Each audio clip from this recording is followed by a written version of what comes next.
তাবারক ওয়া তাআলা নূহ আলাইহিস সালামের যুগে তার কওমকে নূহর কথা না শোনার কারণে, নূহকে নবী হিসেবে না মানার কারণে, স্বয়ং তার নিজের ছোট যে ছেলেটি ছিল তার বাবা আনুগত্য না করার কারণে তাকে সহ আল্লাহ ওই প্লাবনে তাকে প্লাবিত করেছিল। কিন্তু আমাদের দেশে যে বন্যা বা প্লাবন হচ্ছে, এটি কিন্তু আল্লাহর গজব নয়, এটি হলো মানুষের ষড়যন্ত্রের পানি।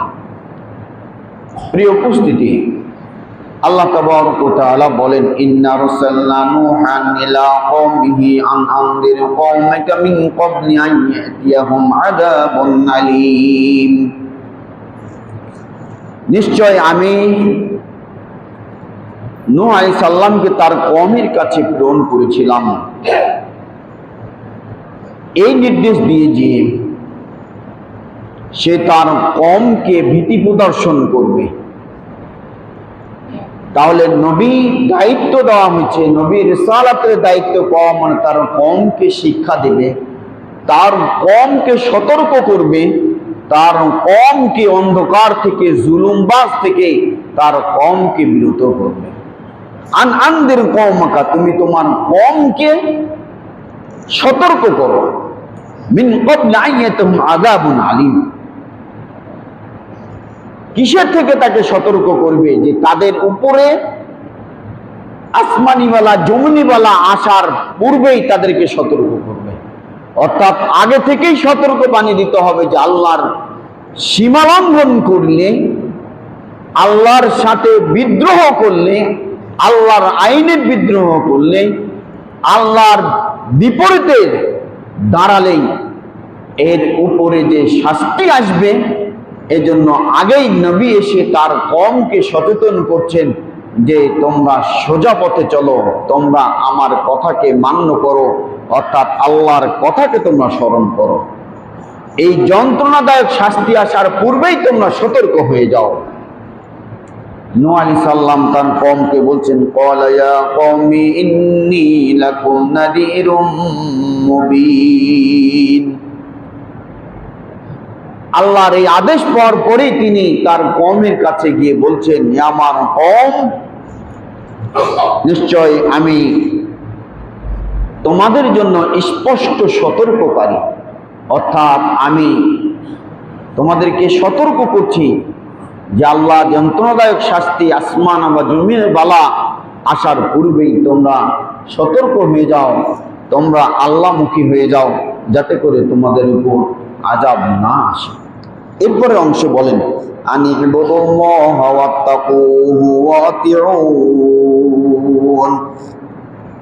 এই নির্দেশ দেওয়া হয়েছে যে তোমরা একমাত্র আল্লাহর ইবাদত করবে এবং তাকে ভয় করবে। তাকে? আল্লাহকে ভয় করবে। ওয়াতিউনি, এবং তোমরা আমার আনুগত্য করবে। তাহলে আল্লাহর ইবাদত এবং তাকে ভয় করা এবং যে নবী এবং রাসূল যুগে যুগে এসেছেন তার কওমের লোকে তাদের নবীদের আনুগত্য করা।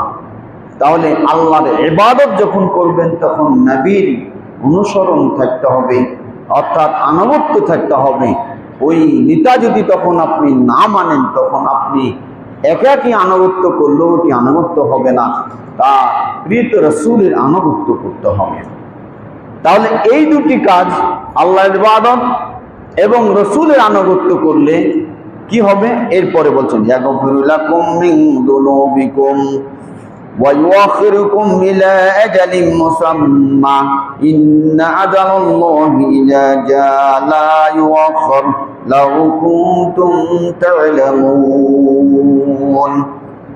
আল্লাহ তাবারক ওয়া তাআলা বলছেন যে তোমরা আল্লাহ ইবাদত করো এবং রাসূলের যদি আনুগত্য করো, অর্থাৎ নূহ আলাইহিস সালামের আনুগত্য যদি করো, তাহলে ইয়াগফির লাকুম যুনুবাকুম, তাহলে তোমাদের পাপসমূহকে আমি ক্ষমা করে দেব। তাহলে পাপ মাপ পাওয়ার একটি মাধ্যম হলো ইবাদতমুখী হওয়া। ইবাদতমুখী না হওয়া মানে হলো পাপের সাথে জড়িত থাকা, আর পাপের সাথে জড়িত থাকা মানে হলো আসমানি জমিনি বালা আপনার আশঙ্কা থাকা। এরপরে ওয়া ইউআখিরুকুম ইলা আজালিন মুসাম্মা, এরপরে মানুষকে একটা সময় দেওয়া হবে, তার নির্দিষ্ট যে সময়, এই সময়পত্র দেওয়া হবে। আর যখন এই সময় এসে যাবে তখন আর কোনো সুযোগ থাকবে না, যদিও তোমরা এটি বুঝো বা জানো, তারপরও তোমাদেরকে আর সময় দেওয়া যাবে না। অর্থাৎ নির্দিষ্ট সময় যখন এসে যাবে তখন আর সেখান থেকে ফিরে আসতে পারবে না। অতএব নির্দিষ্ট সময় আসার পূর্বেই, বিপদ আসার পূর্বেই আল্লাহমুখী হওয়া এবং রসুলকে মানা। এরপরে নূহ আলাইহিস সালাম তিনি তার কওমকে যে দাওয়াত দিয়েছিলেন, তিনি বলেছেন ক্বালা রাব্বি ইন্নী দাওতু কওমি লাইলান ওয়া নাহারা ফালাম ইয়াজিদুহুম দুআই ইল্লা ফিরারা। নূহ আলাইহিস সালামের এটি আফসোস, তিনি দুঃখ ভরে তিনি এই কথাটি বলছেন যে আমি আমার কওমকে দিন রাত ধরে আমি আহ্বান করেছি, তাদেরকে দাওয়াত দিয়েছি, সেটি এই দাওয়াতে তাদের মধ্য থেকে আমার এই আহ্বানে তাদের পলায়ন ছাড়া আমি আর কিছুই পাইনি। Please subscribe this channel. Thanks for watching.